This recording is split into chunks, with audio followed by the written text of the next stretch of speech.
Boa noite, pessoal. Pessoal, primeiramente eu gostaria de agradecer a todos que estão trazendo as prendas para o bingo. E lembrando que vai ser mais a semana que vem que pode trazer, tá bom?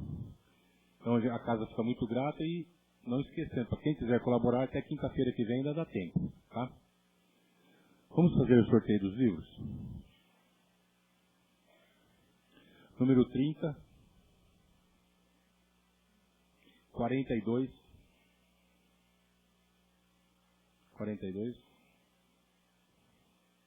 75, 23, 5, 05, 36, 81, 81, foi? 60, 50, 18, aqui Pedro, 53,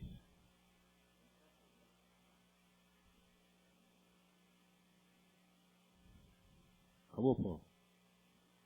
Vamos fazer a peça inicial, pessoal?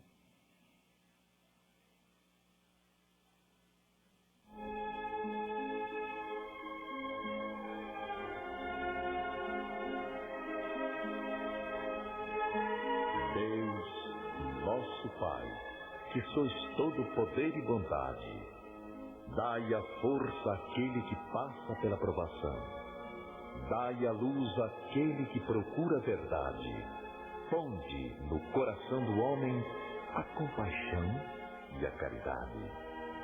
Deus, dai ao viajor a estrela guia, ao aflito a consolação, ao doente o repouso. Pai, dai ao culpado o arrependimento, ao espírito a verdade, à criança o guia, ao órfão o pai. Senhor, que vossa bondade se estenda sobre tudo o que criastes. Piedade, Senhor, para aqueles que vos não conhecem. Esperança para aqueles que sofrem. Que vossa bondade permita aos Espíritos Consoladores derramarem por toda parte a paz, a esperança e a fé. Deus, um raio, uma faísca do vosso amor pode abrasar a terra. Deixai-nos beber na fonte dessa bondade fecunda e infinita, e todas as lágrimas secarão, todas as dores se acalmarão. Um só coração, um só pensamento subirá até vós, como um grito de reconhecimento e de amor. Como Moisés sobre a montanha, nós vos esperamos com os braços abertos. Ó bondade, ó beleza, ó perfeição, e queremos, de alguma sorte, forçar vossa misericórdia. Deus, dai-nos a força de ajudar o progresso, a fim de subirmos até vós. Dai-nos a caridade pura, dai-nos a fé e a razão. Dai-nos a simplicidade que fará das nossas almas o espelho onde se deve refletir vossa imagem.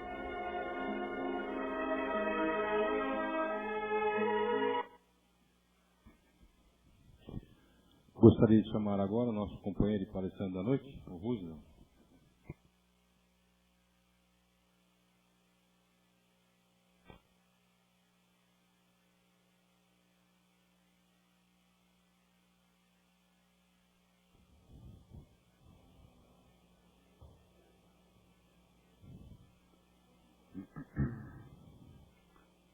Boa noite aos amigos, aos irmãos. Que Jesus permita, na oportunidade de hoje, que possamos mergulhar na tua paz. Agradecemos aos amigos todos aqui presentes que venceram a chuva fria para estar aqui. E isso renova em nós a esperança de dias melhores. porque nós só podemos esperar uma sociedade reformada com a divulgação da Boa Nova do Cristo. Fica a minha gratidão e o meu respeito aos trabalhadores e dirigentes desta casa que, da mesma forma, dedicam a vida a divulgar aquilo que propõe Jesus. Trabalhemos.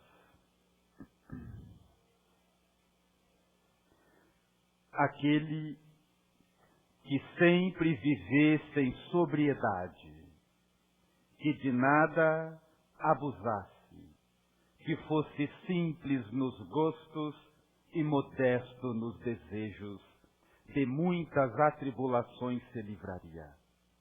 Ensina Allan Kardec em O Livro dos Espíritos, no final do capítulo da vida espírita. E quando Allan Kardec estabelece uma ligação direta entre os nossos desejos e as atribulações da vida, ele coloca o nosso desejo como causa, as aflições, as atribulações, consequência. E como cada um de nós deseja certamente controlar as consequências, fica claro de que a única maneira que temos é de ter controle da causa. Quando ele diz que aqueles que forem modestos nos desejos, de muitas atribulações se livraria, ele coloca em cada um de nós a gênese, o epicentro de tudo que nos acontece. No entanto, do ponto de vista prático, nem sempre é fácil entender isso. Dificilmente alguém em sã consciência passa por um momento de dificuldade cultivando em si a ideia de que aquela angústia, aquele sofrimento, aquela experiência tem origem no seu desejo pessoal. Nós geralmente ficamos buscando culpados, as pessoas à volta, alguém há de ser culpado pelo meu estado. Mas Allan Kardec é claro, ao dizer que aqueles que forem modestos nos desejos se livrariam das aflições, ele faz uma alusão direta de que a nossa vida está nas nossas mãos, porque o homem é aquilo que pensa, portanto, o que quer. Mas controlar isso nunca é situação tão fácil. Então nós enveredamos e demos o título tanto da palestra como de um livro, o 10º, que está à disposição dos amigos, O Seu Desejo é uma Ordem, que é uma alusão à antiga lenda árabe, que tinha a lâmpada, se esfregava, sai o gênio, sabe qual é ou não? É aquela lâmpada que ninguém acredita, mas todo mundo procura, porque vai que acha. Então ela tinha uma alusão em fazer com que o gênio iria realizar os nossos desejos. E quando Allan Kardec propõe de que aqueles que forem modestos nos desejos se livram das aflições, ele da mesma forma coloca que o meu desejo é uma ordem, de maneira prática, racional e doutrinária. Então nós começamos a estudar, mas a pergunta primeira para entender a força do nosso desejo e como ele começa a atuar, modificar, transformar a nossa vida, o primeiro passo seria responder: o que você deseja? E cada um de nós começa a pensar nos seus desejos mais práticos. No entanto, é forçoso saber também de que toda a doutrina espírita, não só hoje, mas todos os dias que aqui estamos, um companheiro qualquer vai falar do Evangelho, cada um de nós deve, quando está entrando na casa, lembrar que doutrina espírita, Evangelho, obra básica, é um recado, uma mensagem para espíritos. Então devemos ouvi-las também, sabedores, e lembrando de que somos seres imortais, não desse país, não desse planeta, estelares, aqui de passagem para uma causa justa. Então a pergunta é: o que você deseja? Porque segundo Allan Kardec, é isso que está determinando a sua vida. Mas, como doutrina espírita é diálogo de espíritos, temos que responder isso pulando a casca, pulando a superfície, porque se eu pegar do microfone e passar para os amigos todos perguntando aqui e agora o que você deseja, quais serão as respostas? Paz, felicidade, harmonia, paciência, é ou não é? Se eu encontrar os mesmos amigos longe daqui, sem testemunha, só eu e você a sós, e perguntar o que é que você deseja. É casa, carro, dinheiro, apartamento na praia. A situação muda. Então a questão é, o que você deseja? Transpassando a superfície. Na realidade, porque nós não atraímos aquilo que nós falamos que desejamos, mas que desejamos na intimidade. Então a situação é visivelmente outra. E como nós estamos em 2015, nem tanto educados, mas suficientemente treinados, a gente já aprendeu o que é bom dizer daquilo que não é bom dizer.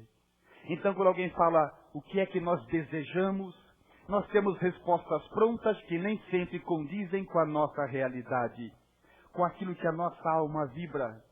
Por exemplo, você tem um filho com 6, 7 anos de idade, ele chega da escola brigando, reclamando de um outro amiguinho dele com 6, 7 anos de idade, e ele chega brigando porque o amiguinho dele é negro, e ele não gosta de negro. Aí nós temos duas opções. Ou você educa o seu filho ensinando a ele de que tudo que é material é transitório, tudo morrerá, que a alma não tem cor, se educa. Ou nós podemos agir pelo impulso violento dos brutos que a maioria faz. Na melhor das intenções, você dá uma surra no seu filho. Aí ele continua não gostando de negro, mas já aprendeu que é bom não falar. Então a questão é, o que você deseja? Pulando a superfície, além da casca, além das aparências, porque é isso que está traduzindo, construindo a nossa realidade, construindo o que verdadeiramente somos. E na petulância da criatura humana de responder essa questão, nos deparamos a situações interessantes.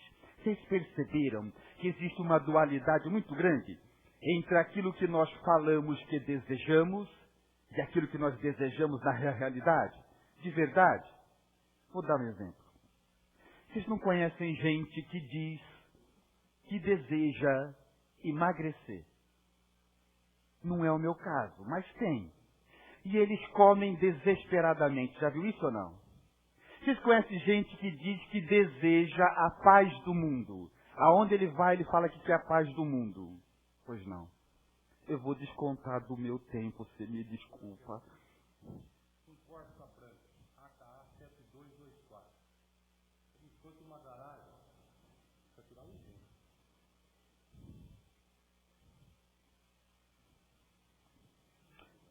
O que você deseja? O que na realidade você deseja? Vocês não conhecem gente que diz que onde vai ela fala que ela quer a paz do mundo? Conhece ou não? Que deseja a paz do mundo, mas onde ela faz, ela para e faz uma intriga. Já viu isso ou não? Ela para aqui, ela fala mal de um, ele para lá, fala mal do outro, para lá, fala mal do outro. Ela chega num lugar, está todo mundo quieto, ela começa assim, ó. Nem te conto. E conta. Já viu isso ou não? O que você deseja? Na realidade, Allan Kardec nos convida a pensar além da superfície, além da casca. Vocês não conhecem gente que diz que o importante, o que ele deseja é ter saúde. Fuma, bebe, usa droga inveteradamente. Conhece ou não? E nós vamos aprendendo que responder essa questão é mais difícil do que parece. O que você deseja? Porque treinados que somos, aprendemos a dar as respostas certas, mas nem sempre conduzem com a realidade.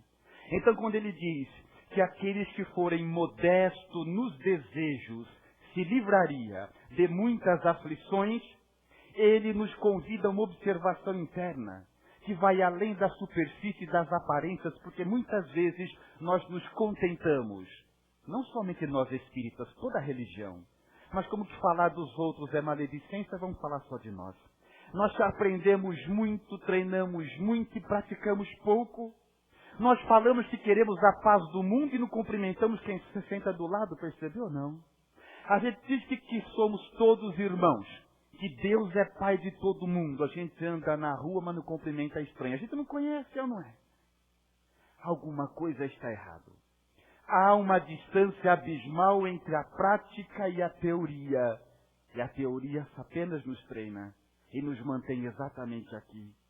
Então é fundamental encontrar essa resposta. O que na realidade, dentro de você, você deseja. Porque isso constrói aquilo que está à nossa volta. É isso que atrai para nós as experiências agradáveis ou aquelas que nem tanto, aquilo que cultivamos dentro de nós. E impulsionados por essa reflexão, nós vamos aprender uma coisa absolutamente natural. De que se nós tivéssemos ou pudéssemos resumir a vida numa única palavra, certamente ela seria efeito. Porque tudo na vida é efeito. Eu não conheço você, nem você e nem você. Mas uma coisa eu sei. Independente do que estiver acontecendo na sua vida agora, tudo é efeito. E como nós vivemos e analisamos a nossa superfície, nós dificilmente conseguimos entender que cada um carrega na intimidade, porque nós falamos com os outros de maneira tão calma, eu não é. Eu tive a oportunidade de estar numa cidade, fui fazer palestra, cheguei a uma casa enorme, o dirigente me convida para conhecer a casa, nós vamos, e andando pelas dependências da casa, estava eu e ele apenas numa sala reservada para trabalhos mediúnicos. Chega uma terceira pessoa.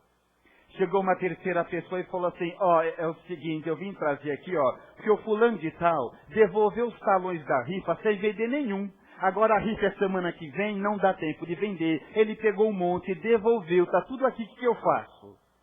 E o dirigente falou assim, mas não presta para nada aquela gente mesmo, né? Mas é um sem vergonha. E não é a primeira vez que ele faz isso, mas a família inteira é assim. Não presta um naquela casa. Eu já fiquei de fico, mas daqui. Eu vou falar com eles. Vou mostrar com quem é que eles estão brincando. Deixa para mim. E eu estava ali visitando a casa. Acabamos a visita. Eu sentei, esperei a palestra começar.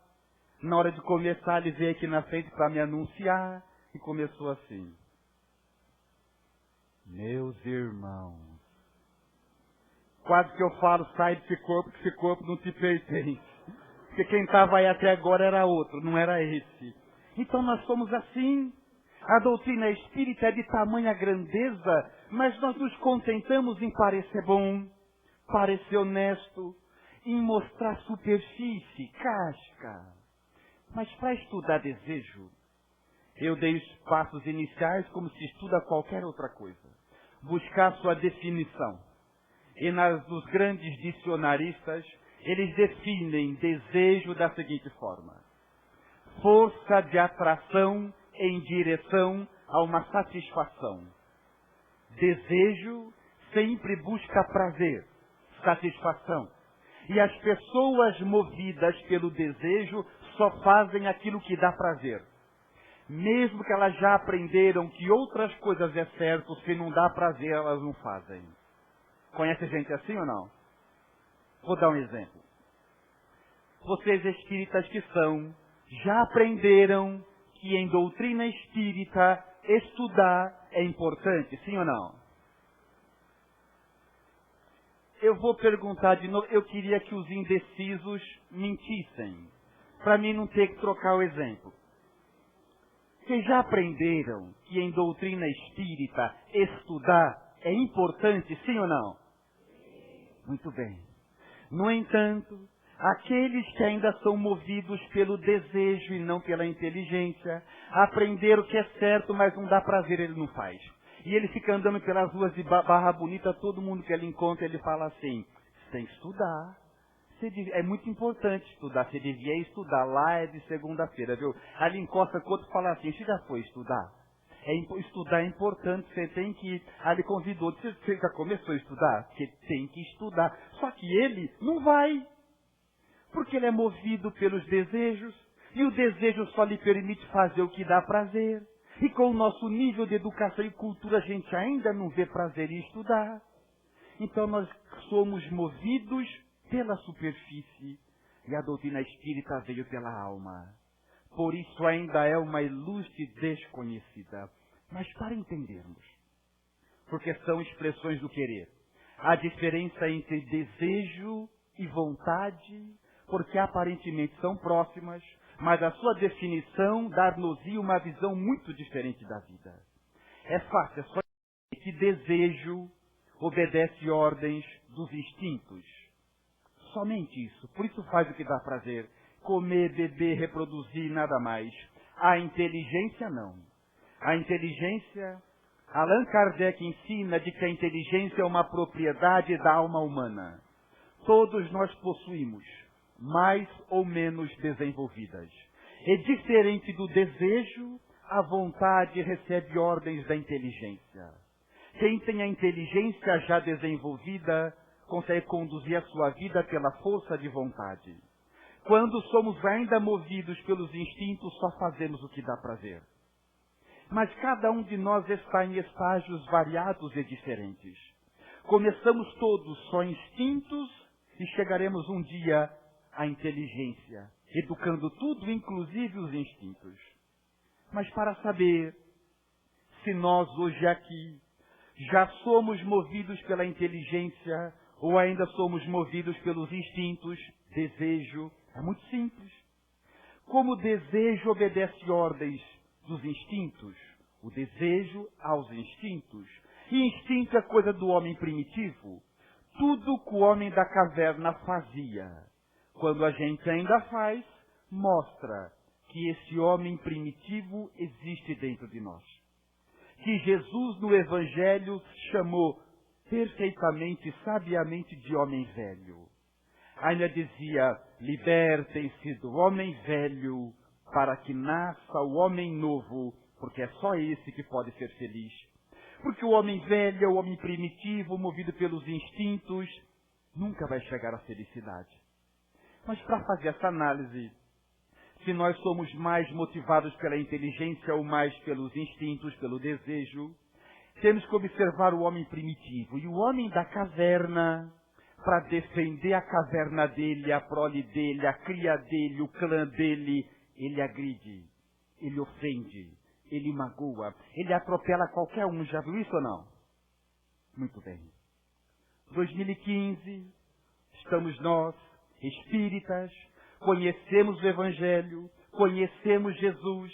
A gente diz assim, ó, eu sou bom, eu sou muito bom, desde que não mexa comigo. Porque se mexer, quem assume o controle? É o homem velho. Eu sou muito bom, só desde que não pise no meu calo. Mas até a onça é bom se ninguém mexer com ela. Ó, eu sou bom, viu? Desde que por quê? Porque dependendo do que nos acontece, o homem velho, o homem primitivo, toma a frente, resolve do jeito dele.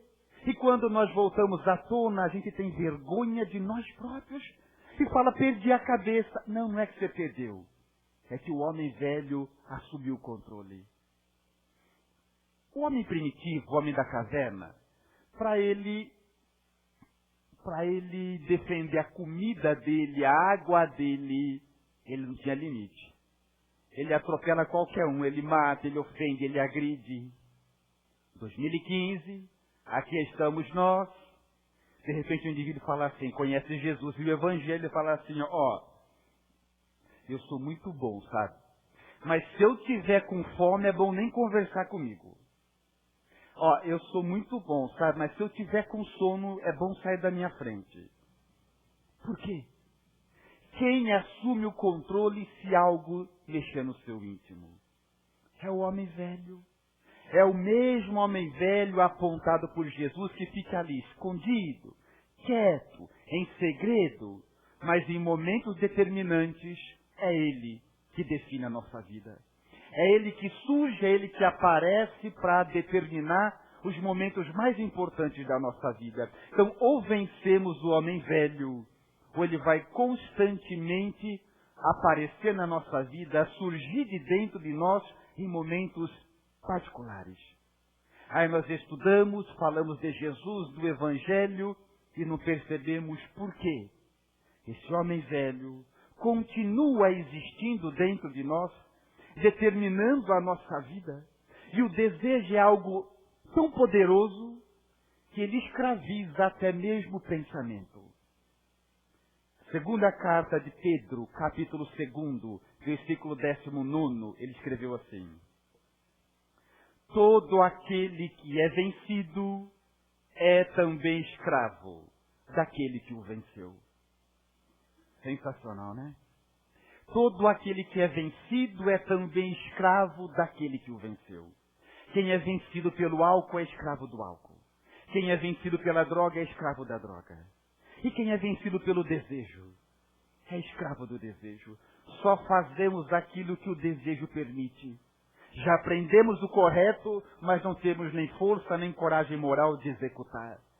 E ele escraviza até o pensamento, que é a fonte geradora de toda a nossa vida. Vou dar um exemplo. Quando o desejo, o homem velho, existe poderosamente ainda dentro de nós, a gente vem no centro, personagem aqui na frente, fala assim: pessoal, vamos orar? Sim ou não? Muito bem. Aí nós fechamos os olhos e vamos elevar o pensamento em Jesus. Todo mundo eleva, sim ou não? 30 segundos. O homem velho não gosta muito dessa conversa de oração, sabe? Aí ele vai ficando meio incomodado com essa conversa de oração. 30 segundos depois, que está aí quietinho, de olhinho fechado, ele começa assim: será que eu tranquei a porta de casa? É a caverna dele. Aí você vai, a oração acontece, ele está quietinho, olhinho fechado, e ele começa assim: gente, com essa chuva, eu saio, não sei se eu apertei o alarme do carro, acho que está aberto. E aí vai, ele vai levando você para onde ele quiser. Aí você fica assim, tanto compromisso com essa chuva, será que a palestra vai demorar? Vai, ele vai levando você para onde ele quiser. Aí aqui na frente o amigo fala assim: assim seja, a gente volta. Que assim seja, já aprendeu que acabou, aí a gente volta. E quando sai da casa espírita, o primeiro que você encontra, ele fala assim: onde é que você estava, irmão? Estava em oração. Desejo. Mas é por essa mesma razão, me desculpe a pressa, é que o tempo é reduzido e o assunto muito complexo, que reforma íntima é o assunto mais batido, mais falado dentro da casa espírita. E está certo, tem que falar muito. Mas reforma íntima é o assunto mais falado dentro de todas as casas espíritas. Mas quando olhamos para nós, tem espíritas com 30, 40, 50 anos de casa espírita, e mais reforma não acaba nunca, né? E a dificuldade dessa reforma íntima que nunca acaba é que ainda nós, espíritas materialistas que somos, reformamos casca, superfície, melhoramos a aparência, falamos manso sem perceber que aquilo que determina a nossa vida não é o que falamos, mas o que carregamos por dentro. Então ela vai sendo, somos uns condutores de uma vida para onde não queremos ir. Mas se quiser fazer reforma íntima de verdade, igual um espírita deve fazer, eu vou dar a dica. Faz o seguinte: sai longe, a pé, sozinho, sem gente perto, sem testemunha, senão vai dar muita vergonha. Sai sozinho, chama Deus para a conversa, e aí nós vamos conversar de reforma íntima. Aí é necessário uma coragem moral de chamar Deus e falar: Deus, prestando atenção em mim, Pai, eu descobri coisas interessantes. Fazendo aquilo que recomendas, orai, vigiai, tenho prestado muita atenção em mim, Pai. E sabe, Deus, prestando atenção em mim, eu percebi uma coisa interessante.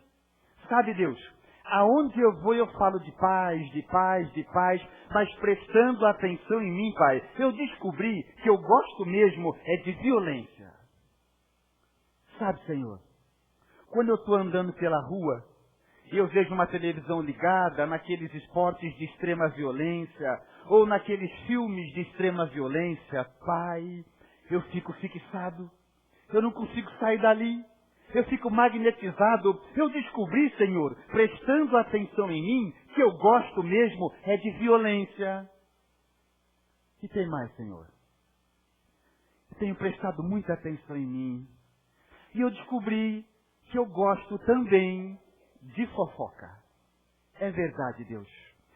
Quando eu sei uma coisa que só eu sei, Vai dando um calor que vai subindo por baixo, pode pegar as contas, fica o desejo, cara, começa a olhar em volta para ver se eu acho alguém, porque eu preciso contar. Eu descobri, Senhor, prestando atenção em mim, que eu gosto é de fofoca. Aí nós vamos começar a falar de reforma íntima. Aí nós vamos começar a falar. Porque enquanto olharmos para nós na superfície, a gente vai estar muito longe daquilo que nos prende a esse ciclo doloroso de reencarnações sucessivas. Então é determinante que cada um consiga fazer uma análise de si, muito além do que a casca permite. É somente nos observando por dentro, analisando a nossa conduta com a mesma frieza que analisamos aqueles de fora. Aqueles que nós não gostamos, é dessa forma. Aí você pensa assim, muito bem, Rússio, mas como é que eu faço para, seguindo as orientações de Jesus, vencer o homem velho que tem determinado a minha vida em momentos especiais? É simples. Mostra para ele quem é que manda em você. Não é simples? Simples ou não? Vou te ensinar. É muito fácil. É o seguinte, ó. Quando alguém te ofender, não ofenda. E o homem velho vai ficando meio incomodado. Porque ele gosta de resolver do jeito dele. Lembra do homem primitivo? Ele gosta de resolver na hora ali, mostrar quem ele é. Quando alguém te magoar, não magoe. E o homem velho vai começar a pensar assim, não mando mais. E ele vai perdendo a força sobre você e até a inteligência vai se desenvolvendo. Quando alguém te lesar, não lesa. Quando alguém te roubar, não roube. Quando alguém mentir a teu respeito, não minta. O homem velho, ele vai percebendo a falência dele em controlar a tua vida.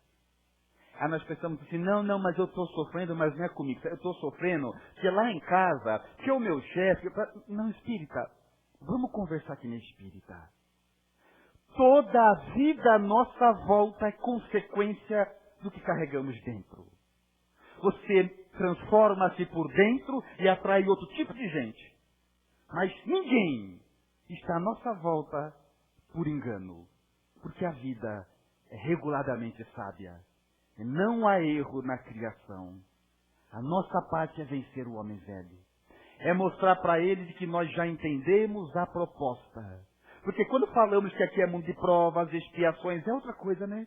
Toda palestra a gente ouve, ficou tão comum, nós perdemos o sentido.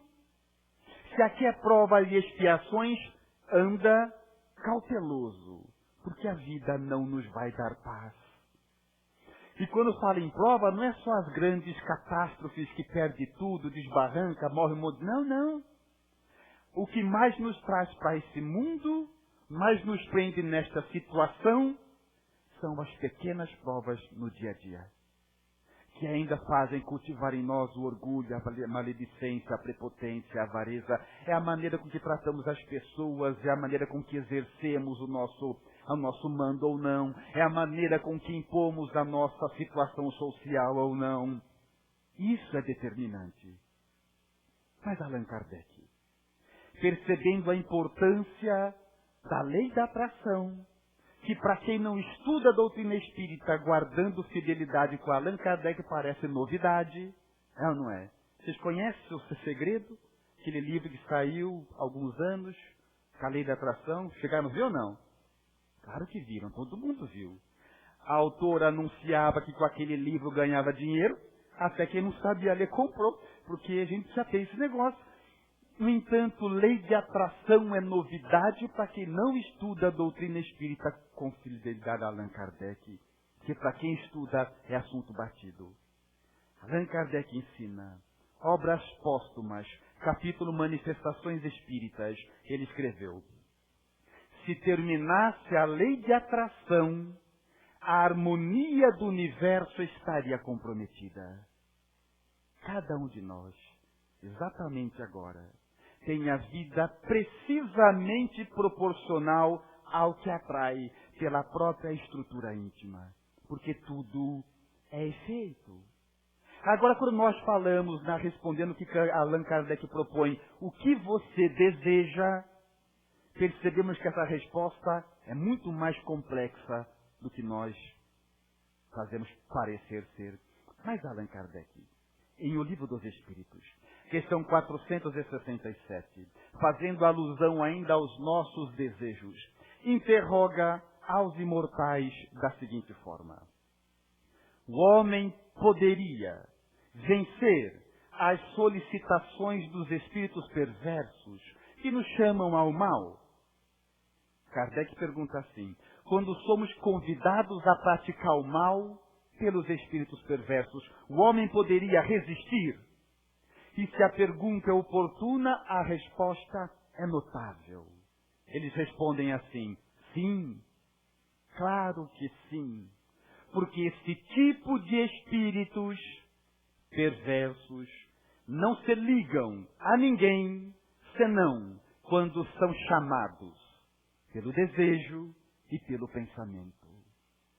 Esse tipo de espíritos perversos não se ligam a ninguém, senão quando são chamados. Teu desejo é uma ordem. Aí você deve pensar assim: não, Rus, não, alguma coisa está errada. Essa Kardec errou. Porque eu não lembro de nenhum dia eu ficar falando assim, espírito perverso vem em mim, vem em mim, vem em mim. Não. Eu sei que você não fez isso, espírita. Mas não é assim que a gente chama eles. Nós chamamos por força de atração. É automático. Você lembra aquele dia que você falou assim, você não morre, hein? Nessa hora, abriu uma onda fluídica à tua volta e foi atraindo para você todos os espíritos que gostam dessa conversa de morrer. Porque esse tipo de espíritos não se ligam a ninguém, senão quando são chamados. Não existe encosto, existe convidado. Ninguém é atormentado por espírito que não convidou. Lembra aquele dia que você falou assim, que você não vai para o inferno, hein? Nesse momento, abre uma onda fluídica à tua volta e vai atraindo para você todo mundo que gosta dessa conversa de inferno. É automático. Aí você sai do centro, tomou passe, orou, encosta no primeiro que na esquina e fala assim, você viu perdonar? Não tinha nada, né? Assumiu a presidência do centro, trocou de carro. Não quero falar nada, hein? Nesse momento, em volta de você abre uma onda fluídica que vai atraindo para você todos os espíritos que gostam dessa temperatura ácida, dessa situação constrangedora. Porque esse tipo de espíritos perversos não se ligam a ninguém, senão quando são chamados pelo desejo, pelo pensamento, pelo que cultivamos dentro de nós. Então, doutrina espírita, ela é um diálogo entre espíritos, porque todo o resto é consequência. Então é fundamental entender que Allan Kardec vai ficando muito mais claro à medida que estudamos, de que aqueles que forem modestos nos desejos, de muitas atribulações se livraria. Ele está dizendo, convidando cada um de nós a fazer aquilo que orienta Jesus: orai, vigiai, observar a intimidade com honestidade para encontrar quem verdadeiramente somos. Porque eu vejo na nossa casa espírita, aqui não deve ser diferente, o indivíduo chega cheio de problemas, perturbado, e fala: não sei o que acontece, eu só ajudo as pessoas, eu dou isso para aquele, eu ajudo a casa da sopa, eu ajudo a creche, por que dá tudo errado comigo? Deus errou. Não podemos entender isso. Nós temos que saber que a nossa vida caminha em desequilíbrio, está em nós a gênese, a causa desta situação. E o trabalho que nos compete é observar cada um a si mesmo, porque ninguém vai conseguir se tratar de uma doença que não sabe que tem. E é este o grande convite da doutrina espírita. O seu desejo é uma ordem. E para que possamos seguir nessas vibrações, elevamos o pensamento a Jesus em gratidão, aos espíritos amigos, a vivermos num período onde a doutrina espírita pode ser dita abertamente, porque nem sempre foi assim. Gratidão aos companheiros espirituais que se dedicam a nós. E orando, dizemos: Senhor, escutai nossas almas queridas, que elas aceitem as aflições e as lágrimas da vida, porque mágoas, queixas, dores e rebeldias lembram muralhas na noite fria, furtando do coração a luz do amor. Senhor, se uma prova me retalha a alma agora, dai-me entendimento de que isso me aprimora, que eu passe lodo e pedra e cante mesmo assim. Assim como a madeira acende a chama, o tronco mutilado não reclama, Senhor, fazei-me forte diante das minhas dores, o roseiral podado dá mais flores. Pois então, espíritos de intenção boa, que eu não recuse a dor que aperfeiçoa, que nós entendamos que os golpes que espancam os sonhos, dores, angústias e tempestades são os recursos da vida, erguendo a humanidade para as bênçãos de Deus. Graças a Deus. Muito obrigado, senhores.